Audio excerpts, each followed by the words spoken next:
All right, everybody, welcome back to the stream. Hopefully your Friday is going well heading into that weekend.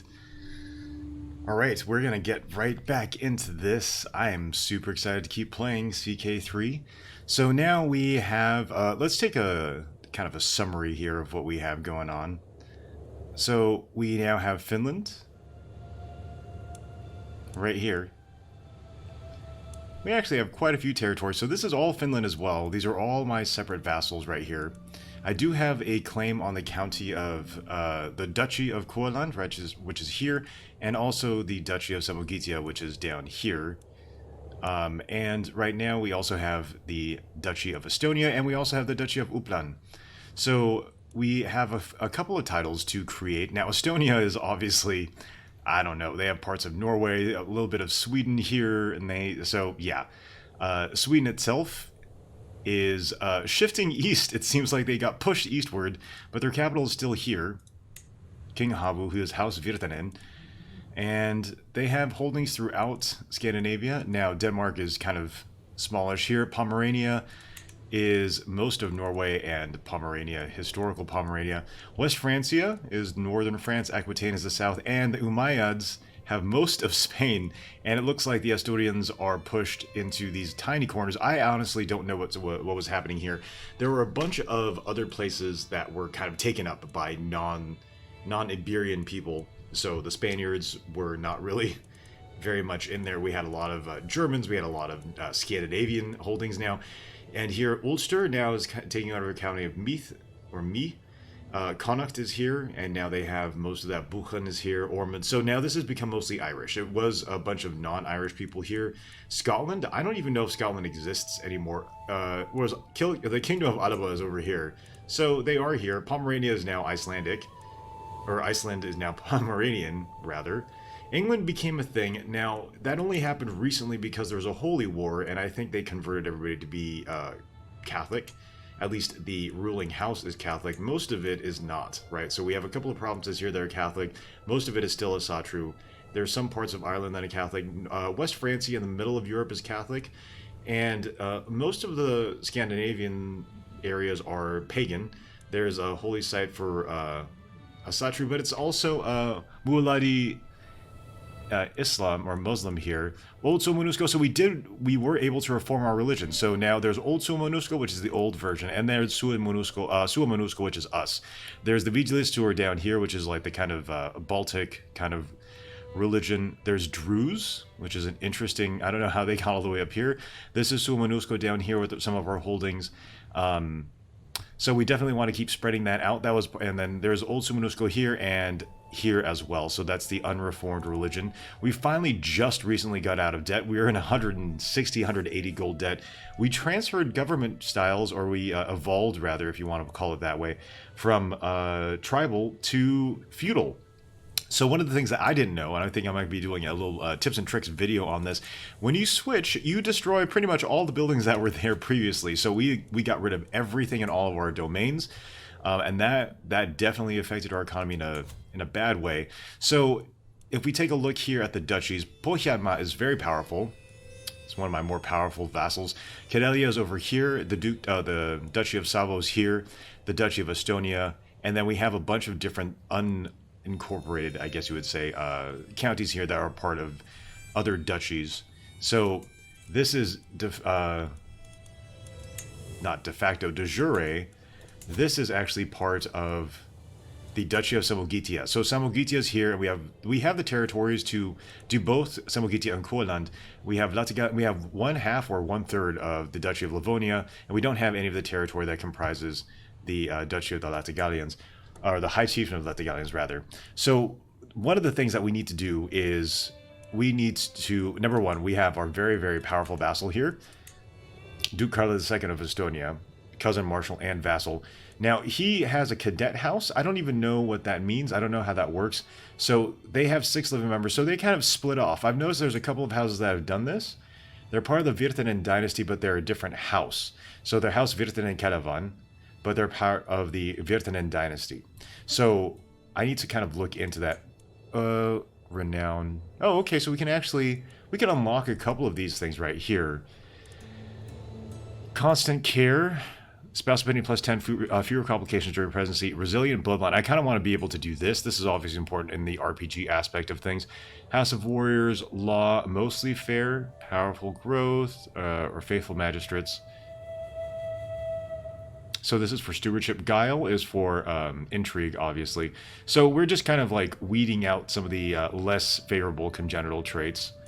Erudition.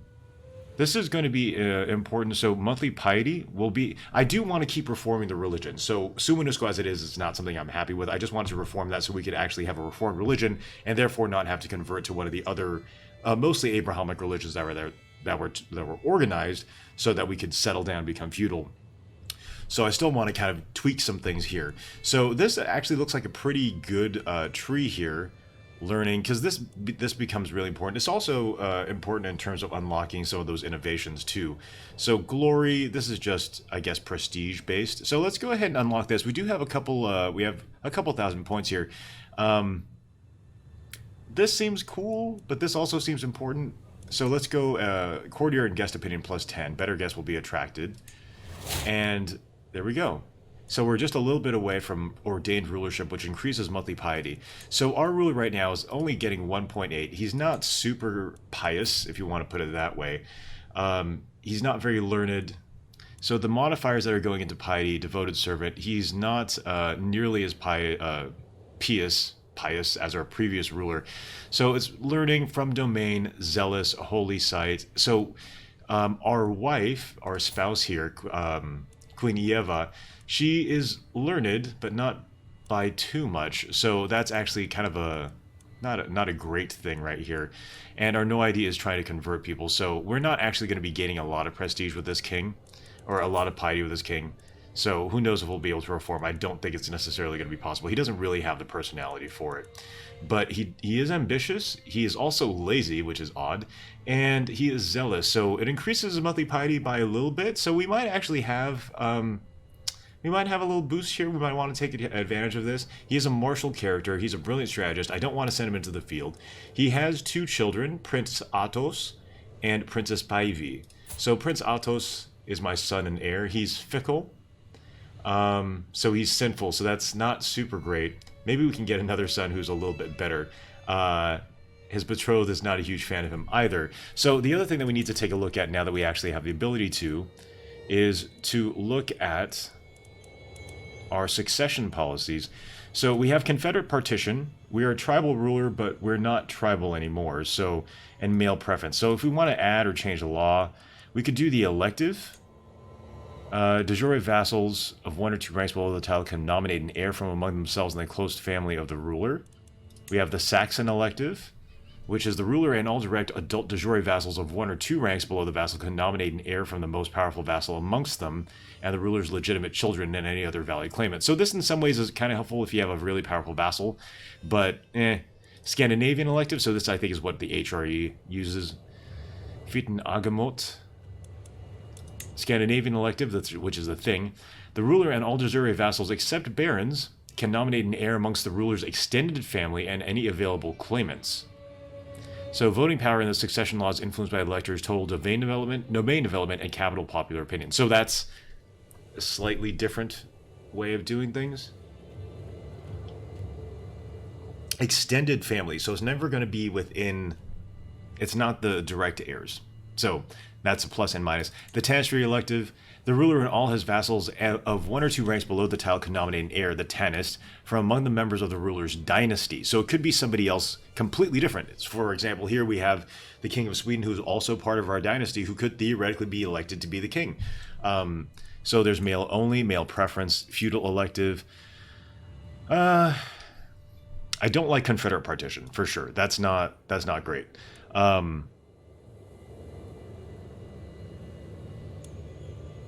We do have the prestige to add any of these, though. The ruler and all direct de jure vassals of 1 or 2 ranks below the title can nominate an heir from among themselves and the close family of the ruler. So that includes parents, grandparents, children, grandchildren, and siblings. So that gives us a little bit more flexibility there. So I don't think... Oh, and then male preference, Confederate partition. I think there is another option to be able to select. I think primogeniture comes later, so let's look at the dynasty tree. 305 members, 126 living, and 3 houses. So we have the Virtanen Porvo, Virtanen Kalevan, and then the founding house is Virtanen, which is our house, founded in 738 AD. So these 2 houses were just founded. I actually don't know how that works. It's a little opaque how that works.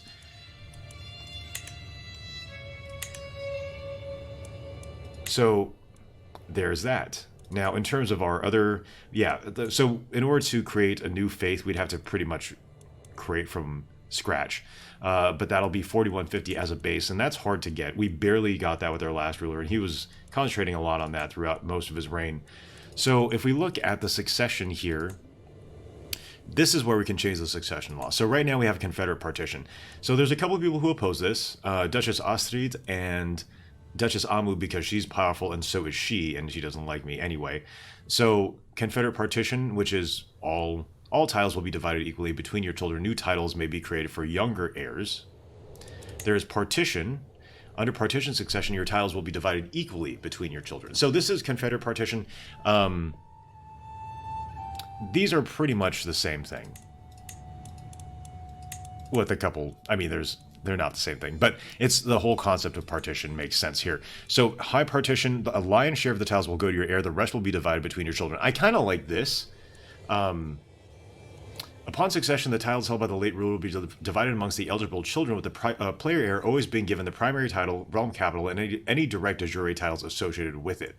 So that's not all of our holdings, though, because we have holdings all over the place for our personal domain, so that wouldn't actually work. Younger children will be given titles starting with those of the same rank as the primary title. So if we have a kingdom, another child could get another kingdom, if it's not the primary title. If none are available, they'll be given lower ranking titles. Your player heir cannot be preemptively granted titles they do not stand to inherit. So we can't just give somebody something and say, here, you can take this. The player heir will always inherit at least half the late ruler's titles. So at least half is good. This doesn't matter if we have a bunch of kids. Okay, so we have primogeniture, ultimogeniture, and house seniority. So this, these are the kind of more traditional things right here. So if we have primogeniture, the player, so this is the oldest child. That's, that makes the most sense. It's the traditional thing that became very, very common throughout most of Europe. We have ultimogeniture, which is the youngest child, which, also has its strengths. If you have an older heir, if you have children young and your heir is old, that might not be great. The ultimogeniture, the problem with this, though, is if you have like a child inherit the throne who's like 2 or 3, then you have regents who kind of control everything else. Or you have to depend heavily on the council, and you might not necessarily have a lot of favor with that. You're open to schemes and whatnot. So that's a big issue. So house seniority. Under house seniority succession, the oldest member of your house will inherit all your titles. So that's also a problem, because what happens if the oldest member of your house is like, really old? So primogeniture would be theoretically the best thing. The oldest child will inherit, and then multiple heirs would be if you have... I don't know if you can deselect some of these, or if you just pick one. Because if it's a single heir, it ultimately becomes primogeniture. So now you have to have... so to do this, you need to have high crown authority, 1 or more powerful vassals with negative opinion of you. Okay. The Finnish culture does not have the primogeniture in invasion. So this is the late medieval era. So that doesn't even happen until way later. So we have these options, multiple heirs here. Does not have hereditary rule innovation. Okay, and the high partition heraldry. So these are innovations that we need to have. So right now we only have... So this is actually a lot more involved of a process. It's not automatic that once you get here. This is something I wish I had known. So there are things that we need to look up. So there's hereditary rule. I think, whereas... Oh, heraldry is not until later. So if anything, the only thing we can really do for a long time is going to be just Confederate partition, and then we would then go to partition.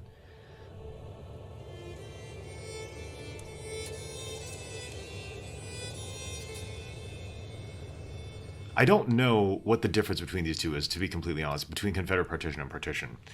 Now, the buffs are different, right? The direct vassal opinion and house opinion is different. Eligible child opinion changes with partition. So all children inherit equally. That's pretty much the same thing. So this one, younger children will have titles created for them if enough land is held. So that's the difference. That's the really big difference. Newer titles may be created for younger heirs. So that's the biggest difference with Confederate partition. We'll create a new title if we need to.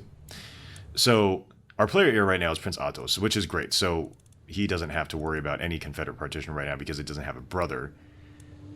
Male preference, agnatic, cognatic. So gender laws equal.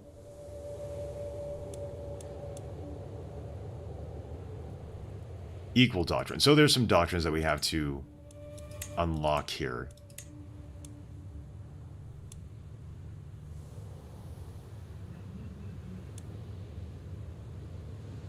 So we can't really do all of that much here. So this is staying what it is. Now if we do, so right now we have autonomous vassals. So direct vassal opinion is plus 10. But if we have limited crown authority, which is the current law, rulers can change between available partition succession laws. Titles can be revoked, vassals can be retracted. Clan government vassals will provide at least 5% of levies and 2% of income. And the next one is high crown authority, which we can't really increase for the next, for a while. And we need to have the royal prerogative innovation. So again, there's a bunch of different innovations that we need to do here. I don't even think that one's going to be coming until later.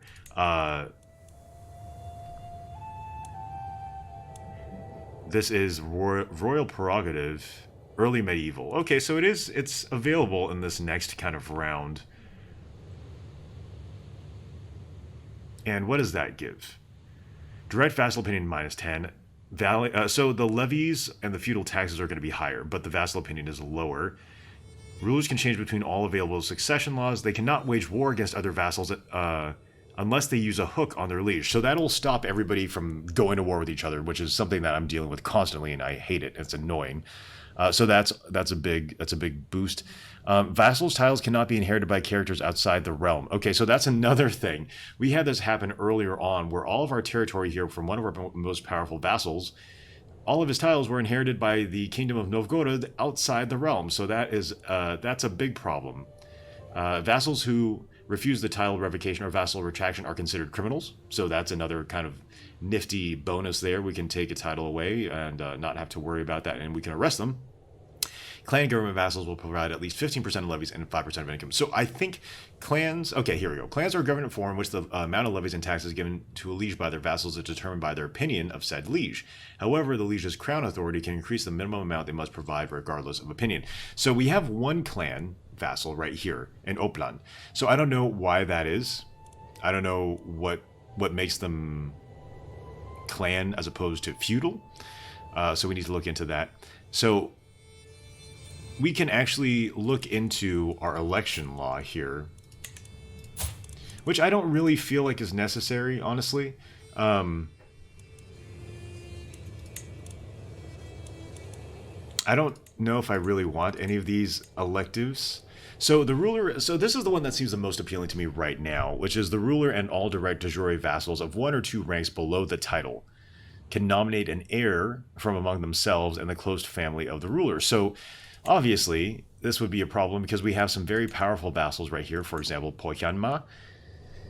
And we also have the Duchy of Estonia. They might want to nominate themselves to be successors. So that's a little rough. We might not have our dynasty be in power, so that's going to be a difficulty, right? So number one, turns out that another thing I was learning about was the de jure ruler of a region. We have an issue because one of our vassals, his de jure liege, so the Duchy of Estonia, the de jure liege is part of the Kingdom of Estonia. And that's King Davin's. So that's over here. Now, I don't know if we can usurp the title of the Kingdom of Estonia. We have no claim on this title.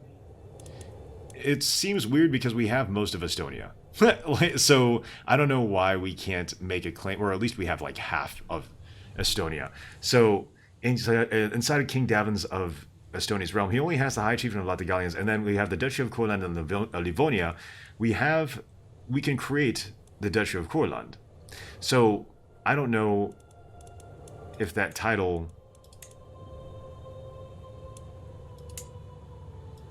can we usurp that? I know. Okay, here we go. Usurp. Ah, okay.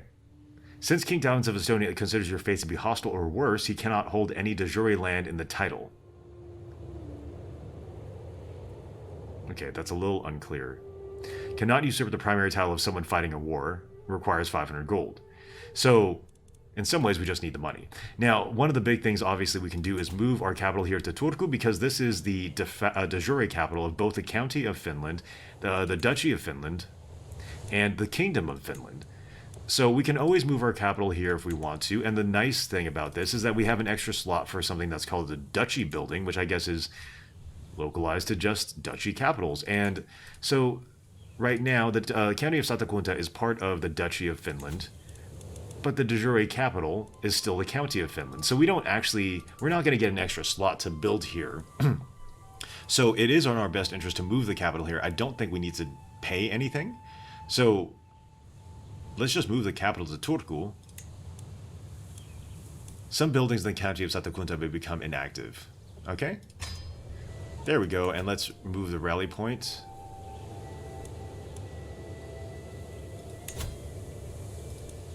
There we go, so now it's here. So Ulvida, which is highly developed, but, you know, doesn't have... It has one castle, so we can remember that. The Satakunta is just our old holding, right? So King Erki has moved the capital to Turku, which is now Turku/Åbo, depending on if you're Swedish or Finnish. So this is the new capital, which is fun. So we have some of these buildings that were already built. So I don't know what happened here, why these buildings were kept. They might have already been there before we took over, and therefore they were tribal level buildings. Maybe it's because the person who held it before, she might have already had those buildings there, and since the technology was there, built those buildings, we took it over, we took those buildings by default. I don't know exactly how that works. I think that's how it works. I'm going to go with it. So right now we have barracks, walls and towers, a small harbor, which is fun. We didn't have a harbor in Ulvida, so this is going to be important in terms of taxation. And then we have the ability to build a new duchy building. There are a bunch of them. So the other thing that we want to do, I tried to build holdings elsewhere. We couldn't quite do it. So I don't know. We have three counties here. So that's one less than Satakunta has. So that's, yeah, not great. But we have Rikala, Rauma, and Turku. And I think the islands here are considered to be a part of Turku. So if we want to construct a new holding...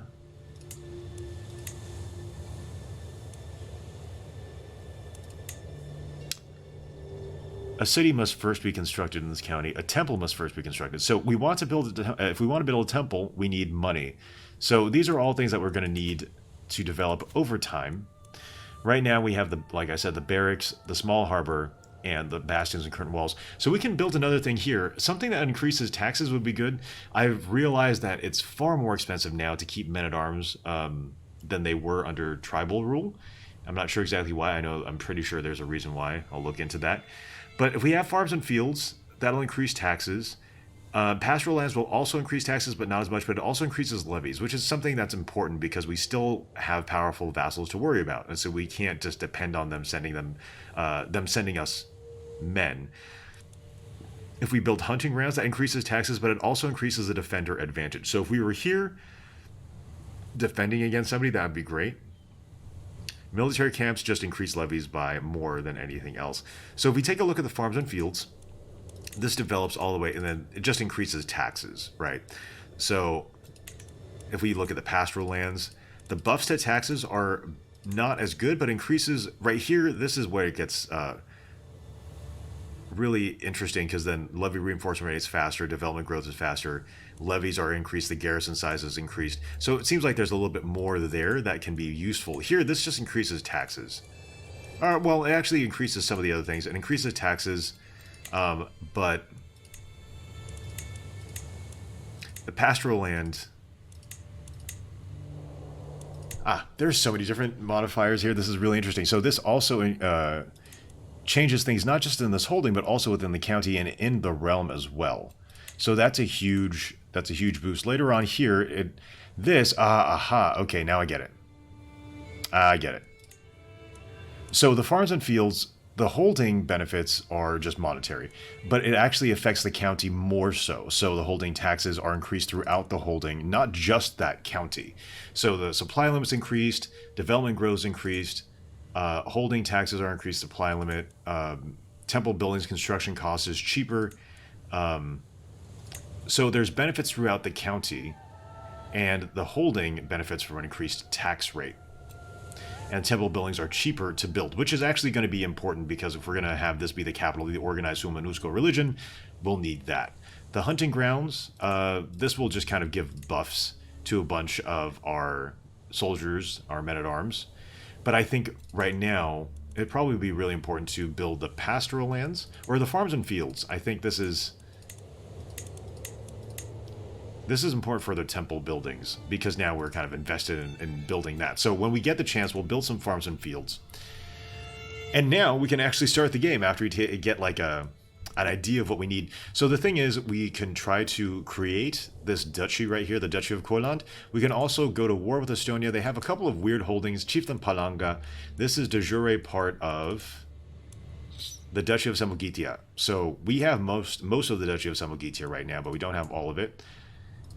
And we have, again, a third of the Duchy of Livonia. We don't have anything here, the Duchy of Novgorod.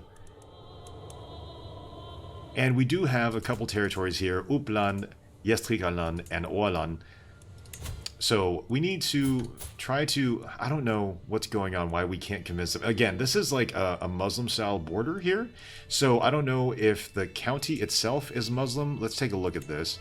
So the county is Mualadi, I think, and it's also an Asatru holy site. So, but it's controlled by the Asatru, all Asatruans. Okay, so that's going to be different, but we're changing the religion in the county of Akel from Old Sumunusco to regular Sumunusco. That's a little bit further away. I think we should try to convert here in Uppland.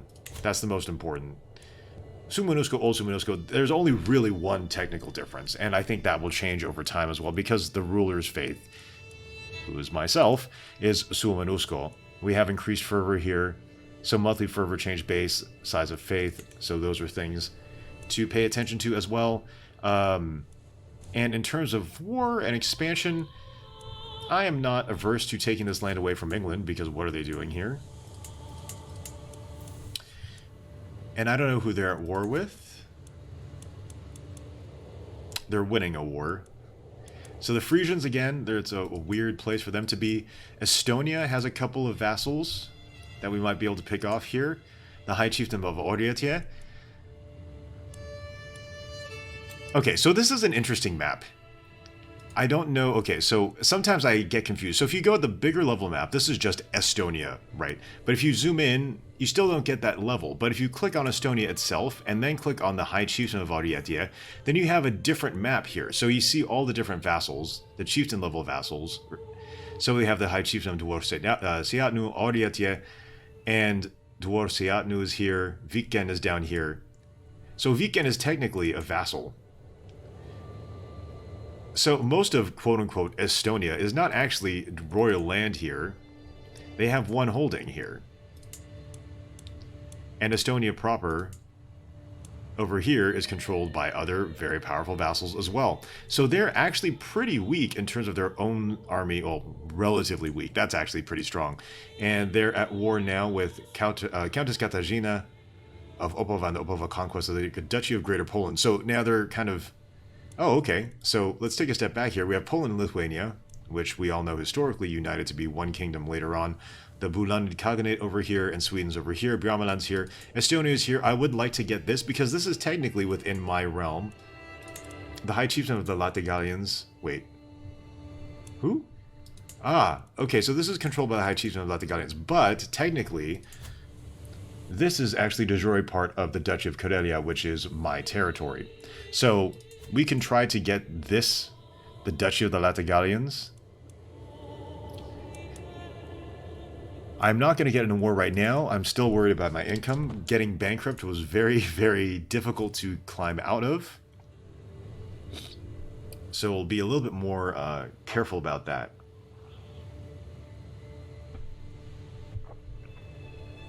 So we have powerful vassals who expect council positions. Thing is all these are kind of crap. I mean, Duke Budo, these guys have similar skill levels. I'm not going to give it to Duchess Amu Pohjanma, though. Count Uvaga of Leafs. Again, not very good. And Duchess Astrid Tryggvesdotter. She's a good marshal, but not nearly as good as Duke Carla. So, Mila Devant has a claim on the Chieftain of Aluskne. So, we don't really... I mean, we have enough claims. I'm not worried about that. So, let's see, we have a prisoner. Oh no, this is the guy who led the peasant revolt. Definitely not going to get rid of him. I'm just going to let him rot in that dungeon. So we have a couple of people who have claims here. We don't really need many of these, though. So we already have claims on a couple of things. Let's take a look. So we ourselves have... Actually, take that back. We don't have any claims. We have 4 out of 5 holdings as well. So we could probably take away one of these counties from somebody. So right now we have Finland proper. We have Satakunta. So these are the most important things in southwestern Finland. We also have... we gave away Leafs to somebody else. So we used to have that. We gave it to a different vassal. And we now hold Memel, which is not actually the de jure capital of the county of Samogitia. Now, I thought Memel would have something interesting like a port. I don't think we could build that. Oh, we could build a trade port here. So this would be important as well. But Raseniai has a duchy building slot. So that would be technically more important to hold than Memel. So I think what we're going to do is try to reassign these. Reseniai will give... I don't know if I could take this away. Your neighbor king Henneberst won against your other neighbor king Gerrit at the English conquest of the Chiefdom of Merineth. Okay, so that sounds like Wales. So if we take this away from... Oh, that was quick. When did that happen? Okay, so let's see if we could take a... Grant a title, revoke a title. So let's revoke the title of Reseniai. An act of tyranny causing your subjects to lose 20 opinion of you.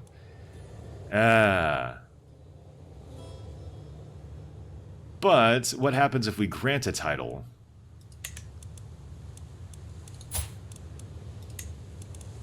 Let's say Memo. Gains 40 opinion. So, unfortunately, I didn't know this, so I should have taken Reseniai. County of Anamane has given rise to the Latgalian Vidalist populace targeting you. Okay, so whatever. So we have a couple of things here. We don't really have a claim on any of these. We do have Uppland. We're trying to convert that. So I would kind of look towards Södermanland.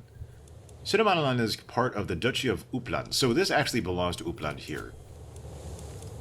Now Uppland... And then there's Östergötland. Östergötland is part of the Duchy of Östergötland. So Östergötland's right here. So this is actually, you know, this would be nice to have Östergötland. But it's split up between a bunch of different kingdoms, and Sweden's right over here. Maybe we should join the Kingdom of Sweden in their war. I mean, they do have a lot of territories here, but it looks like they're going to be kicked out of Sweden proper kind of soon unless something happens. They're losing a bunch of wars here. Against Kurik II the Selfish of Yarid, the Ustjug Swedish subjugation war. So this is tricky. The Yarid Duchy, the Duchy of Gimayorka, and the Duchy of Pohjanmaa,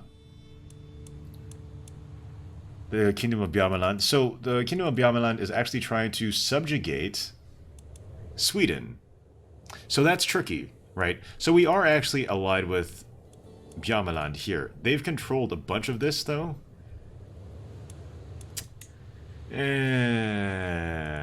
We're actually closer culturally. Not to say that this is the determining thing, but King Yadna is Bjarmian and is part of the Ugro-Permian group. So that's technically part of our group.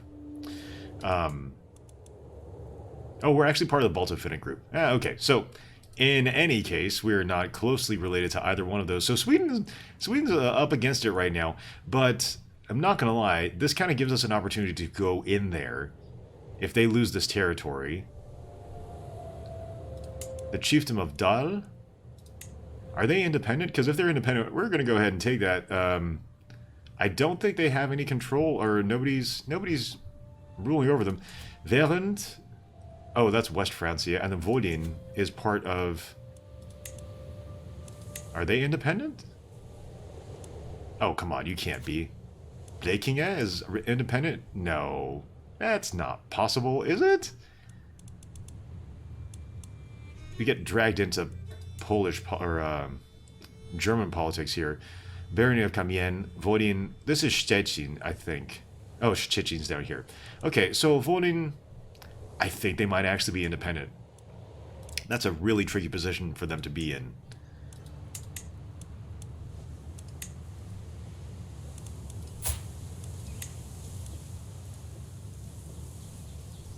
Again, it's kind of hard. Sometimes I don't know how to clearly say, okay, so who's a liege? Okay, so it says vassal. If they're a vassal of somebody, it will say vassal. So they're just a straight up foreign ruler here. This will give us, well, number one, it might be problematic, but if we're looking at the Gulf of Bothnia as our Mare Nostrum, this is a great move.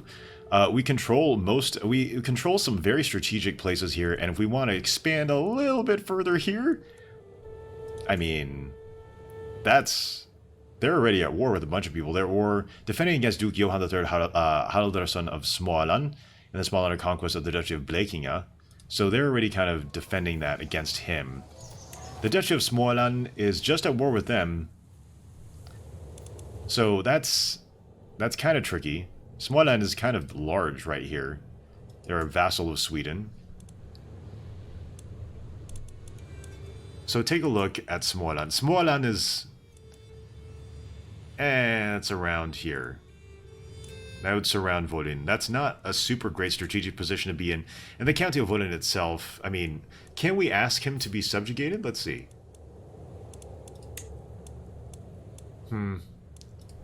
I know we theoretically have a vassalization option. Okay, so Schleswig is also independent for some reason. I don't know how that happened. Dithmarschen is also... So Denmark doesn't actually have that much territory. They've lost Schleswig-Holstein, or Schleswig and Dithmarschen. I'm trying to look for places to kind of like pick up these spare counties, if you want to put it that way, who don't really have any anybody else defending them. So Sambia.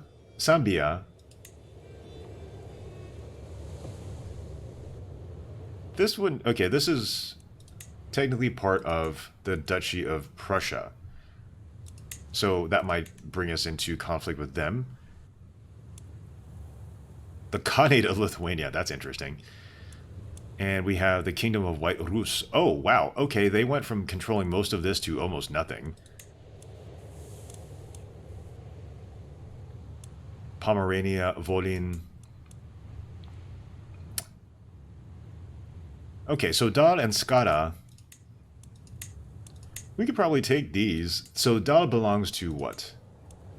De jure part of Västergötland. So both of these belong to Västergötland, which are de jure part of the Kingdom of Sweden, as we all know. Västergötland might actually be nice to take. What's the... so the de jure capital is the County of Västergötland, which is technically right now within the realm of Sweden. So if we get a couple of these lands, though, Sweden looks like it's falling apart. Let's be honest.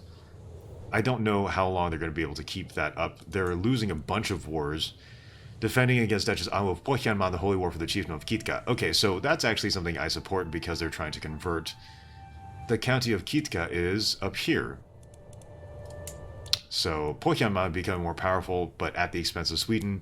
That's something to consider. Now, who else are they at war with? They're losing against the Subjugation War. So that's also... very interesting how that's going to work. And then they're also looting against Kanum Samur, the Akhazar Khanate in the Holy War for the county of Belyozero. Belyozero is all the way over here. Oh, that's right. They also have territory here. I don't even know how they got this in the first place, to be honest. Well, if somebody's going to take over Sweden, we should be taking over Sweden. So we have troops here. Let's take over, say, Dal. So Dal controls a couple of counties here, right? And Skara only controls one. So if we could take Dal and Nordmark, from Chieftain Dog. They have a truce with King Havu of Sweden. We can declare a holy war if we want to. So let's actually take a look at that. I think that's something that appeals to me. Now the thing is that our monthly income is very low. I don't know if we want to do this with so little income. And we're going to switch the development to Turku as well. Now, do we have other people doing things? County of Finland, County of Akel. What's control look like in Akel right now? Middling. Not great. Same thing with Upland. The thing I'm worried about is that if we go to war, I don't know if we're going to be able to sustain that. The thing is that if we don't go to war now, I don't know when we're going to get a chance to capture Dal. Do we wait? We can't take any loans out. We have 920 men-at-arms. Maybe we can actually get rid of some of these guys. We don't really have to fight anybody else, so we can actually dismiss half the army. So I think that's what we'll do, because the Chieftain of Dal only has 1557. So we could just raise half our army and then chuck the half that we don't need. We're still going to be paying for the men-at-arms, but we can also split that in half. So let's say Chieftain of Dal. That'll be our first goal here.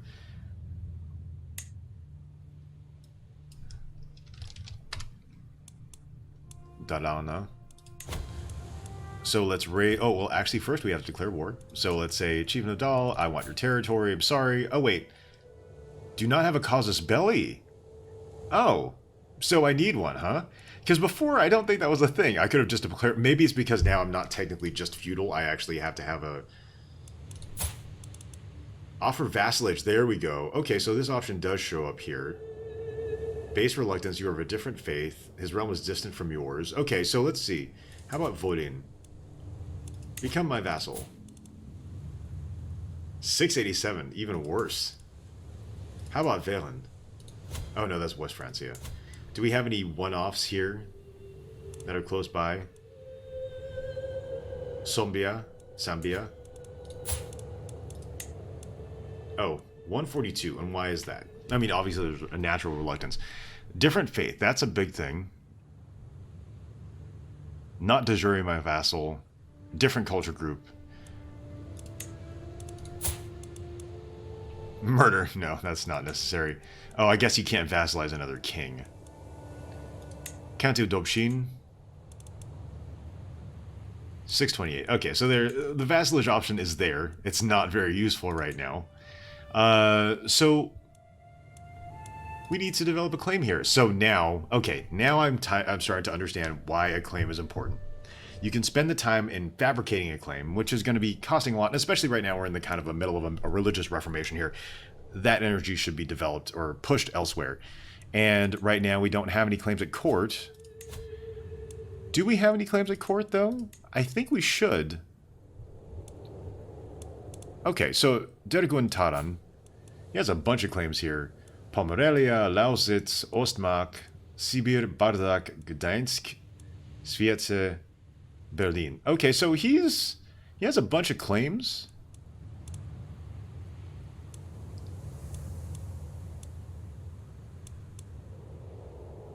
Schwertschon, Bardak, Sibir, Ostmark.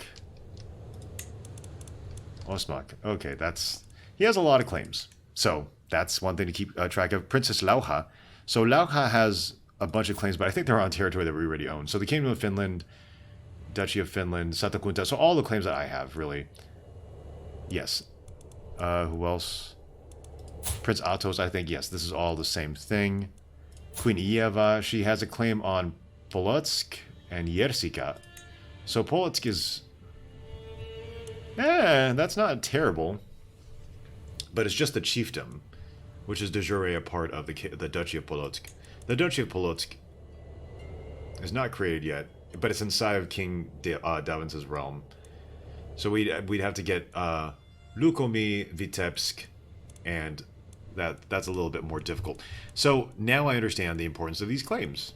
Useful county claim. Matilda Berlin. Davgon Sapmi has a claim on the High Chieftain of Orietye. and the Chiefdom Sjeltie. So these would be important. Now I'm starting to understand the importance of claims. They didn't really matter all that much when you were traveling because you could just pretty much come up with any kind of casus belli and not have to worry about it. Okay, let's progress the game now. So now we can't necessarily go against Dell, but that's something to look forward to, or kind of plan for. Look forward to is a weird kind of way of putting it, in the future. So in terms of religion, we have a bunch of Vitalist populists here. So we need to convert this whole area here. I don't know what rate that's going to be changing. The culture is also Latgalian instead of Finnish. In terms of culture, let's take a look. I think there's a culture map here. So this is Finnish, Swedish, Danish, Sami, Bjarmian, Norwegian, Pomeranian.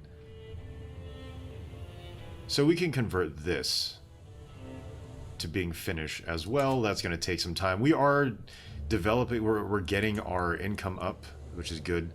Houses. Okay, so this is House Virtanen. Duke Havu. Oh, no. Okay, so it looks like the Kingdom of Sweden is no longer an independent kingdom. They're just King Kolik the Selfish of the Yadid Kingdom. What? Hold on. They're not Swedish. Does Sweden not exist anymore? Okay, so this is King Yadin of Bjarmeland, and he is now King Kolik the Selfish of the Yadid Kingdom. The Yadid Kingdom. The Kingdom of Sweden.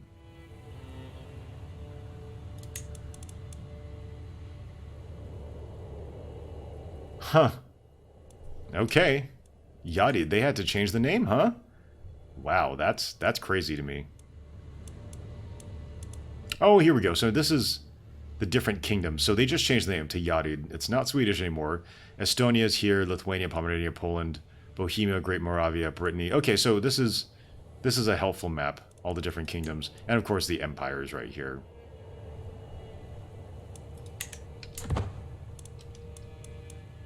Well then.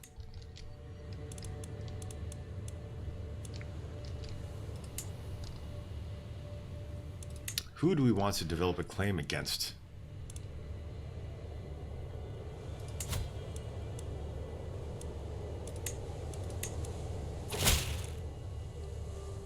Oh, a feast.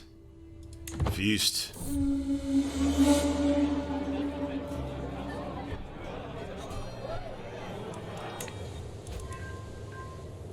Efficient county taxes. Wait, what happened? Okay.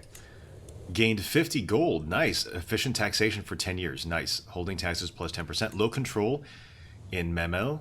And the neighboring ruler won the war. Duke Budo has won against Count Gregor of Ushitsia in the war against the tyranny of Duke Budo IV.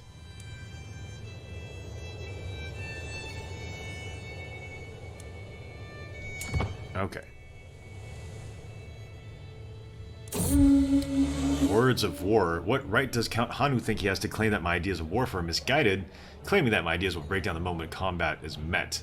What does he know, really? You gained discussions on strategy for 5 years. Nice. At least Hanu showed you that you're able to defend your understanding of the martial lifestyle, and then he loses 20 opinion for 10 years. That's fine. So he is...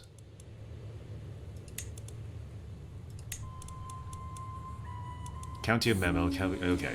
The witness. As I stumble around to relieve myself, I hear shouting around the corner.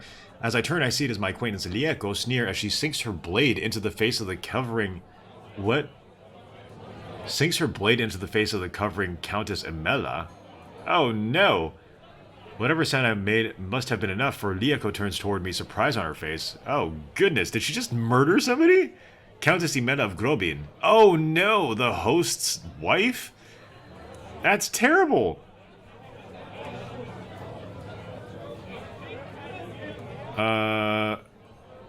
What? Mother of Count Valta of Susma? What have you done? Everyone will know of your crime. Oh no, what have you done? I'll hold the hook on her.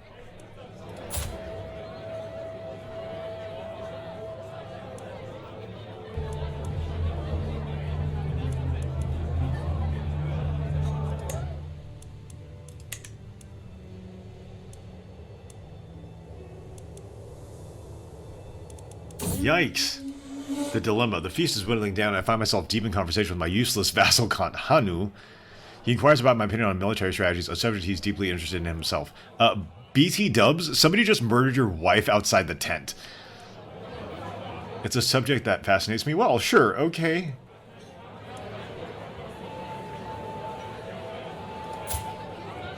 I mean, he is a very powerful warrior. You should go take care of that. I know who killed your wife. Okay. Lose stress and Count Hanu. Oh man, how do I tell him that? Repay loan. Oh, that's right. Oh no. I have a loan. I totally forgot about that. Okay, well, I'll pay it to Duke Budo, and I guess maybe he won't. Yeah, I don't want to have those hooks. Send back the money.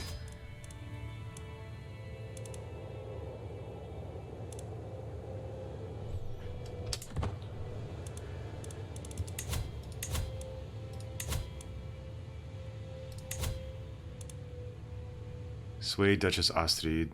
Okay. Blackmail for a hook. What does this do?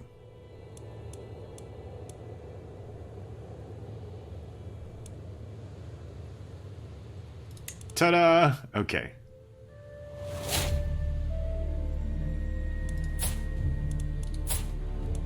Invite to court.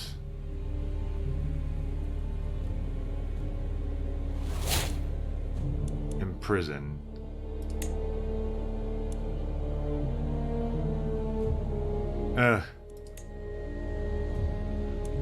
That seemed kind of useless. I don't know what that does. I mean...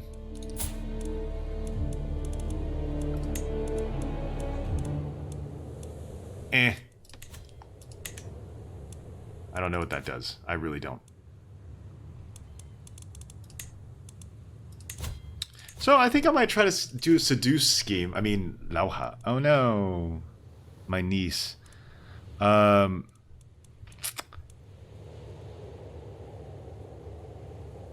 Derguntaran.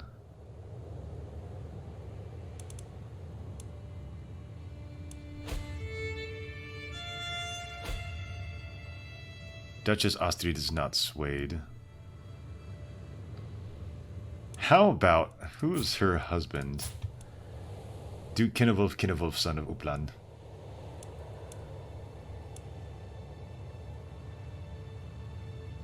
Ah, being forgiving is sinful to be a Satruans, huh?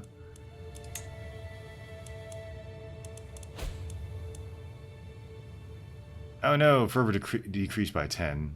Naptico lost one level of devotion. Oh, I can't seduce him? But he's bi, isn't he? Not attracted to men.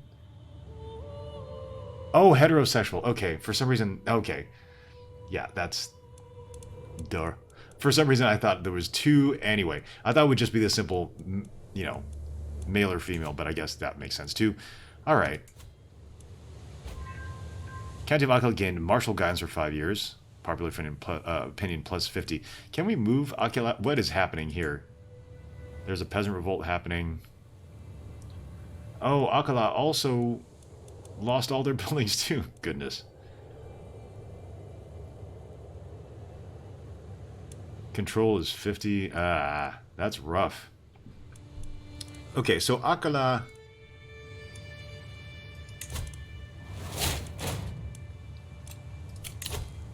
Strict organization.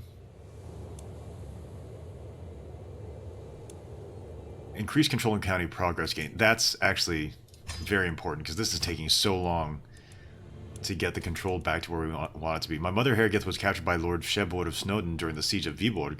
Why was she in Viborg?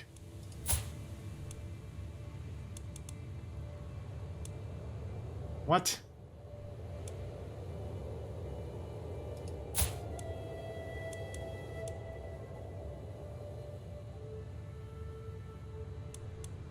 So strange. Okay. We actually do, let's see. Athos is betrothed to Ranvigrania's daughter of Jämtland. Okay, so we actually would have a claim on Jämtland then.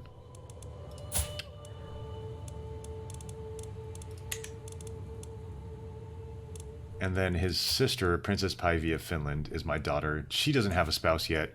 Is there somebody we can ally with? Helgi Njudjunga, Duchy of Mercia, Baranis. Huh. Interesting. Iansa Horda. He's Sami. This would actually work. Claims on the High Chieftain of Jämtland Helgumurana Herdala. And he's 5. The Long Rest.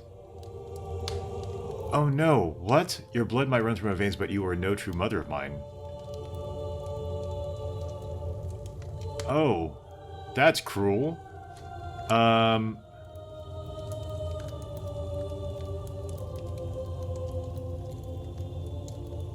What?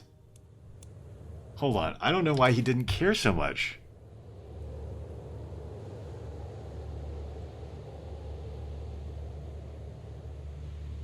Who? Okay.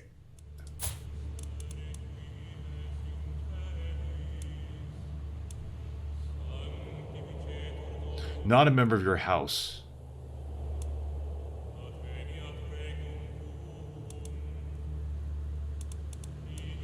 Huh.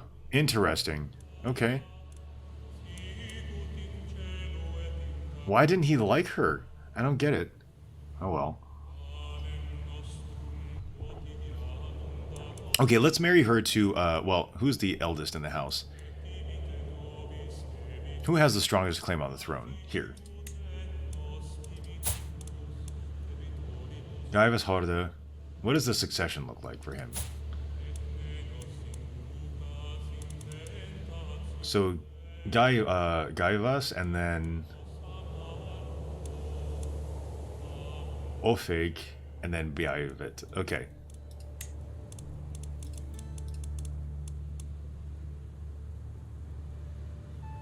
Shy. Yansa. And he's beautiful or handsome. So let's do that. And then they might either get handsome or comely. So that's going to be good for fertility, which is good. Matrilineal marriage. Let's have that happen. There we go. Yeah, okay. Jämtland. Alliance 4 with High Chieftain Leama. Karla died. Oh no. Okay, so we are not going to put Duchess Astrid Tryggvesdotter. I mean, it might work.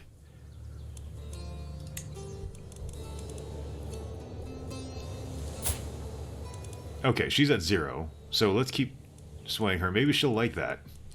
Maybe that's all she really wanted? I doubt that, but... Okay, so now we do have some money. Let's see if we can form a claim here.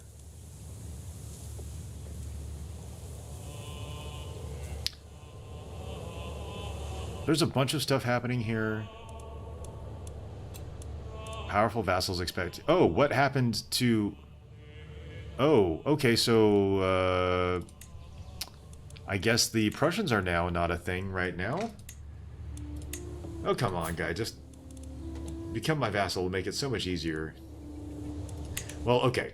So here's the thing. Now we don't have to worry about the Prussians at the moment, because all that territory belongs to Lithuania.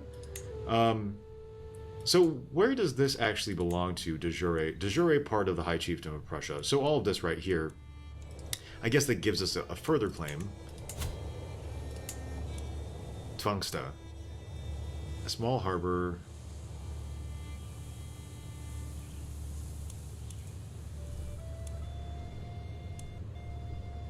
And they're independent, so that would be easier. Okay. Okay, so it looks like the Yadids were able to kind of control everything. I don't know what happened here.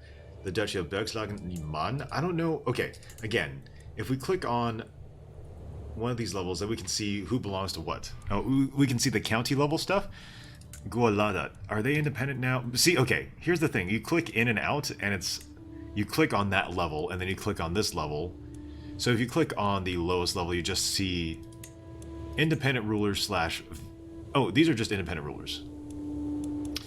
And then if you click on the kingdom, it'll show you just the kingdom level. But if you click on a count, or a duchy, it'll show you all the different duchies. So technically this is the Duchy of Gualadat.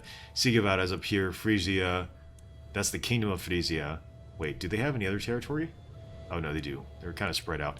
How does the County of Man have okay, whatever. I'm not even going to look at that right now.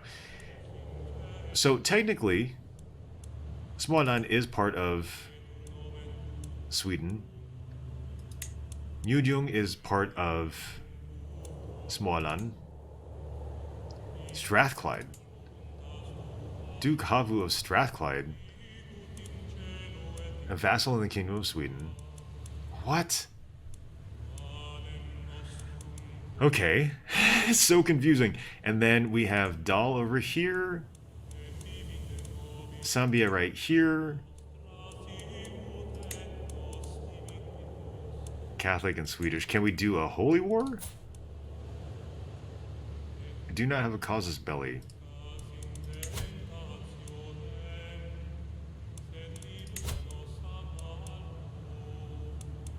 He's trying to convert the county of Uppland.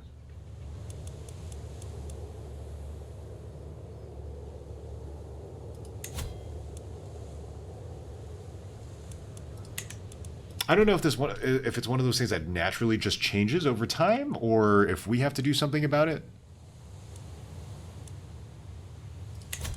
Is there anybody we can invite to our court who has a good claim on something interesting? So this is a claim where? Oh, we can't even... Voislava.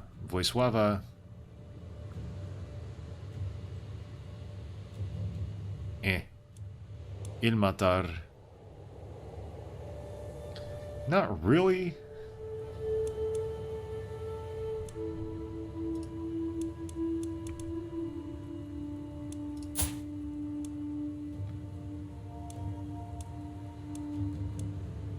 Okay, these are all just art. We've gone through this as our own territory. So I think Prince Atos actually has a claim on something else that we don't have. Maybe not. How about our Queen Yeva? Yersika and Polotsk. Polotsk is part of Estonia. It's just a chiefdom, though. That's kind of weak sauce. Okay, number one, let's hire a physician. And maybe we can invite claimants. We haven't done that. So let's invite some claimants here. I haven't done this before. 750 prestige.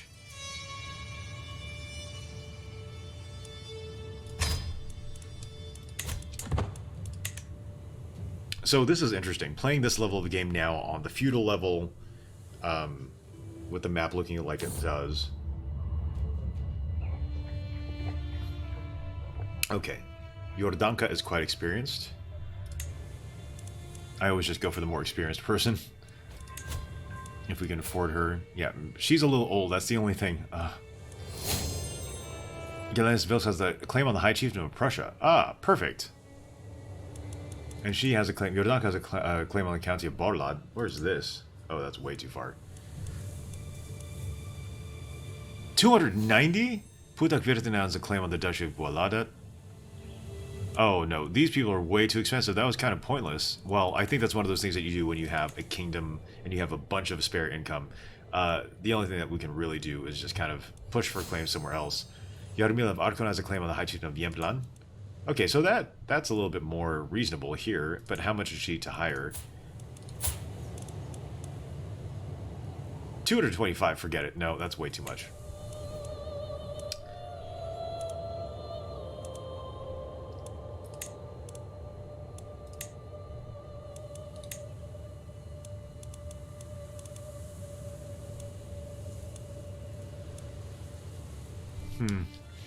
I don't know why we don't have the regular casus belli for 7 years before we even get there. Okay, what's happening here? Before you could just invade and be like, I'm going to invade this kingdom. You didn't have to really have a CB. Okay, incognito. Tonight I've stripped myself of every symbol signifying my rank to walk anonymously among my soldiers. It is a quiet evening, so when the argument breaks out, the words reach me loud and clear. An infantryman is trying to convince his commander, my vassal Count Saba, of the advantages of an alternative strategy. Saba will hear none of it. As I approach, the infuriated man raises his fist.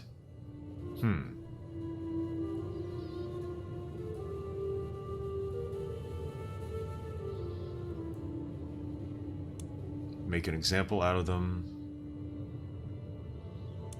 Sneak away and take credit for the soldier's idea. Martial +1, movement speed +20, minimum battle roll -2. Step in and protect the soldier. No.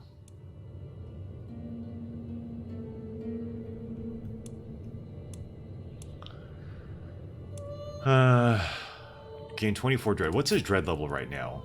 15.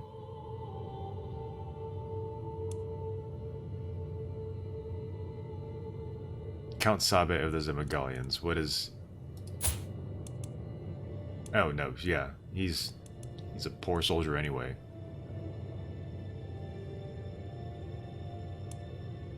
Sneak away and take credit. Let's just do that. Movement speed +20, so I think that's everybody, right? That's not just me. I think. Well, let's do that. Anyway.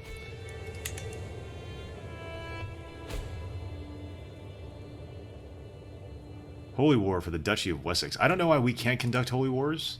Do we not have that available to us? Educate child. Oh, why is she not... She's not... Okay, well... Well, actually... Let's send Pivy to... Oh, okay, I guess we have to wait for that. Okay, let's have that clear. I want her to be educated by somebody smart. He's not that great at that. I know there's a way to change his appearance. I was reading something about this, so I don't know if there's a way to visit the barber shop. Okay, there's a bunch of stuff happening right now with our neighboring rulers fighting against each other. I don't know how or why or whom they're fighting.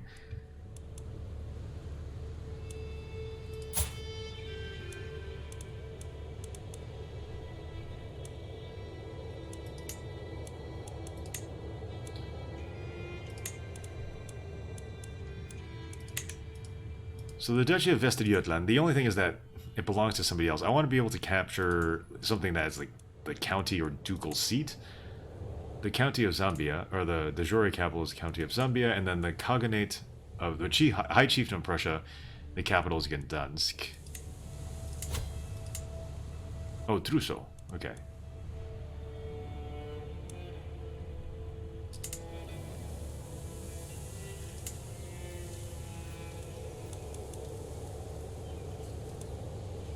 So the Duchy of Livonia... Oh, they're... Okay, actually this might not be a terrible idea, but the Duchy of Estonia, though. Are they at war? They're allied with a bunch of people here. Balance of power is pretty stable now. For the first time since the beginning of the game. There hasn't been a lot of fighting around here. Not an excessive amount of fighting, anyway. So the County of Livonian belongs to what? It's de jure part of the Duchy of Pomerania. And so the capital is in Ostmark. But it's not created yet, so in Szczecin. Schleswig is technically part of, de jure part of the Jarldom of Schleswig, and the capital is the Chiefdom of Schleswig. Ribe and Vorbassa are inside the Kingdom of Denmark's realm, and then Chieftain Morgan Samuelson of Schleswig's realm is the Chieftain of Schleswig. Okay. See. Okay. Ordained rulership. Monthly piety plus 10%. Let's do that. Are they at war with anybody? Are they just being raided? They're at war with... attacking Count Helma of Dietmarschen, the holy war for the county of Dietmarschen. Let's go for these guys. This seems like a pretty...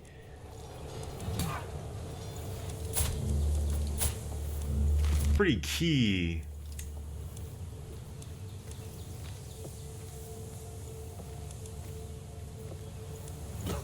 It's a key area, geographically, right? It controls this strait right here. Let's see if we can form a claim here.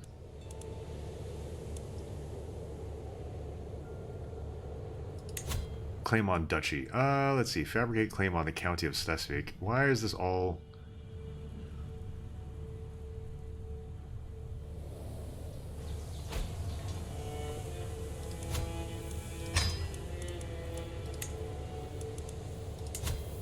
And it's a pretty well-developed county.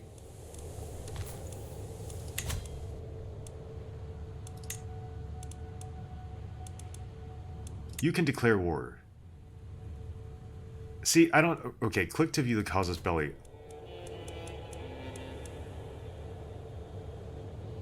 Okay. So I guess maybe we can only declare war against other kingdoms without a casus belli? I don't know. So this is actually helpful now. I didn't even pay attention to this before. Count Aurelius of Sambia. A holy war for the duchy, the county, or the kingdom. Aha, okay. Lithuania. Are they at war with a bunch of people? Holy war for the kingdom, the duchy, or the county. The duchy, maybe? Who are they at war with? Khanum Dilek of Lithuania. Bjarmeland, King Herbert of England. Nah, not for a county. How about a duchy?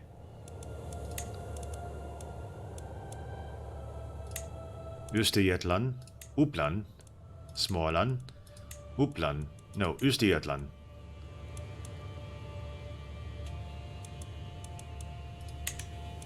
Oh, that's already being controlled by somebody else, though. Lord Shebor of Snowden. King Václav of Pomerania. Queen Gunhild of Frisia.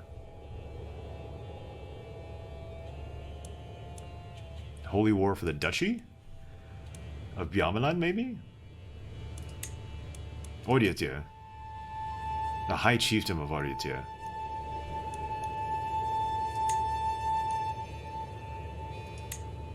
All titles held by Vitalist rulers are seized, and any sua minuscule rulers are vassalized by you. Okay, so I don't know why this is important. It's good that we know that this exists. Okay, so maybe let's not claim... we'll put a claim there anyway. I mean, I think I lost all the progress for converting. 8 years. Come on. Let's say intrigue, maybe? No patronage. There we go.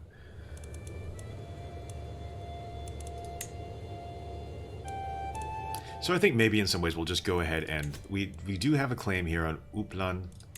Okay, so Uppland took... When did that happen? Okay, so they were able to take Hälsingland.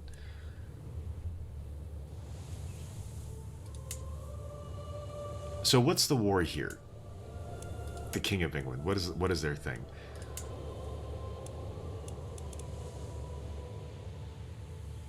Holder is Duchess Eleonora Nicholas Dochter of East Saxe. Wow, she's a looker. The Kingdom of England. So the thing is... Oh, wait.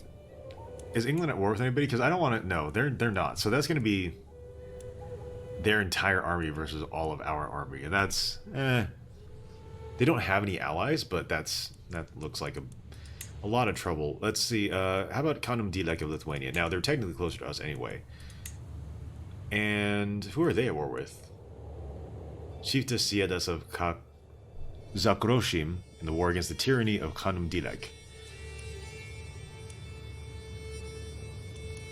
And they have a truce with Duke Budo IV of Kiev and alliance with High Chiefess Martina of Visby. Huh. Okay, so are they at war with all these guys? Are they at war with all their vassals? Hold on.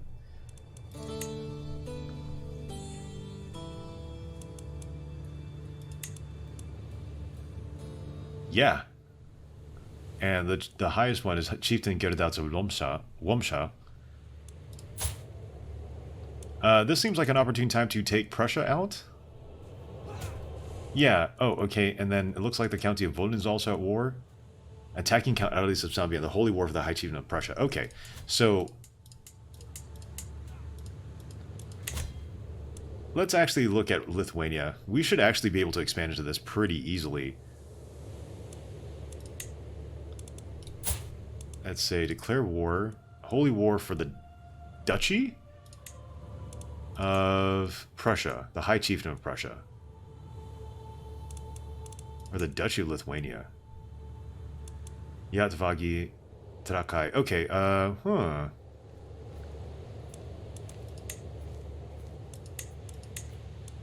So the High Chieftain of Prussia, that would be Pomesania, Varmia. Okay, so this would be 4 territories, whereas the Duchy of Lithuania is a higher title, but only controls 2 counties. Is that the entire duchy, though?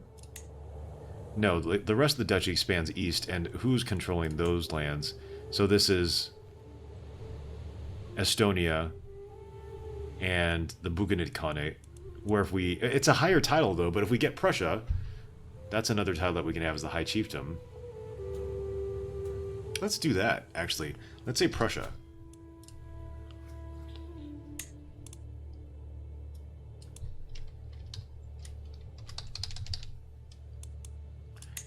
This is one of those rounds where there's been a lot of planning. Because we don't really have any, obviously a game like this, you don't really have any set goals. We were trying to get out of bankruptcy for a while, so let's go ahead and, yeah, let's just declare this war here. So their rulers are Prussian and Orthodox, Vigilists. I don't know how this is going to work in terms of the religion itself, but Holy War for the Duchy of Prussia. All titles held by Orthodox rulers are seized, and any Sumanusko rulers are vassalized. And I don't think we have any Sumanusko here. It's all Prussian, I believe. So let's take a look here. Their orthodoxy. So these two are vassalized. Or we take those tiles away. So we take Pomesania and Varmia, and then... Oh, wait. These are Vigilist. So they're vassalized, I think. Oh, no. Maybe we take all of them. Sure. I think... Right. So if there's any Sumanusko, they become my vassals. If none of them are Sumanusko, I just take all the titles. That works. And so then we'll have our capital here in Truso, which is the ducal capital. So we'll make sure we keep Pomesania, and then we can give the rest to everybody else. I like how I'm talking about this as if this is an easy clap war. We're just going to win. I mean, I don't see why not. Holy War for the Duchy of Prussia. Declare war. Ta-da!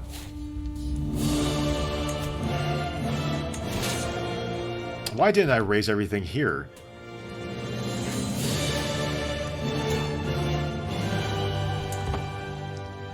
Oh, this is actually a lot more expensive than I thought.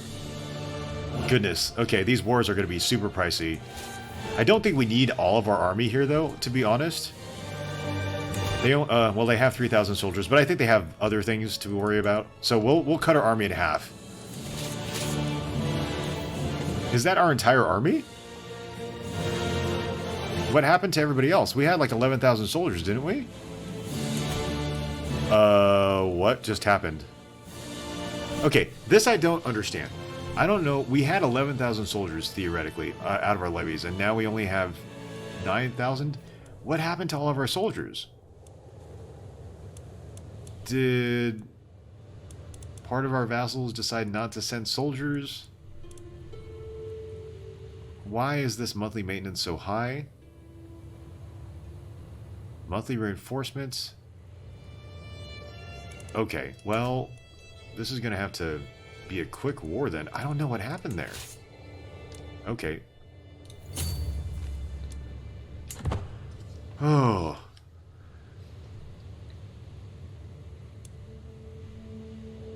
Yeah, this I don't get. It went from 11,000 to this much, which is not much. Oh, and why am I the one controlling the army? Okay, well...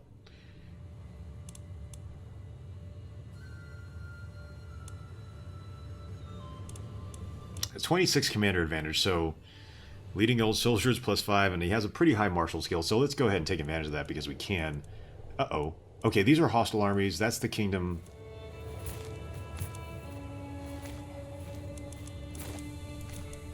Well, hopefully they're going to lose some of those soldiers in battles against their independent vassals.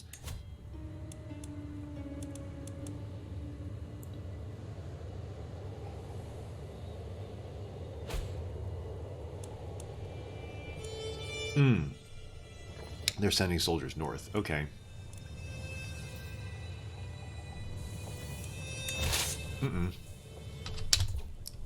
Stupid. I thought I was besieging, and we weren't. God. Pay attention. And now that we don't have the money for that, but great.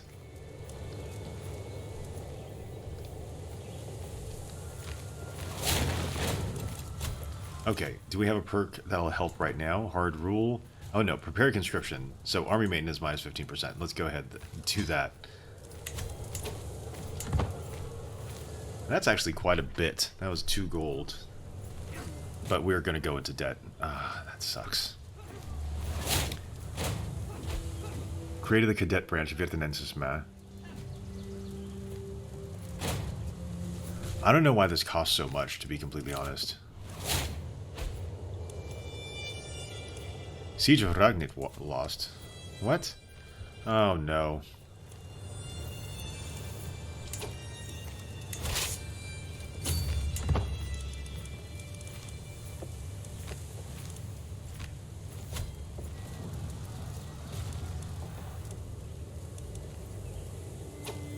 Call to war. Come on. The tyranny of High Chieftain Ranyat. Who's this guy? Ronriki. High Chieftain of Viken. Who is... No, I'm sorry. I can't do this. Who's the enemy here? And who do you have? Oh, come on. You can win that on your own.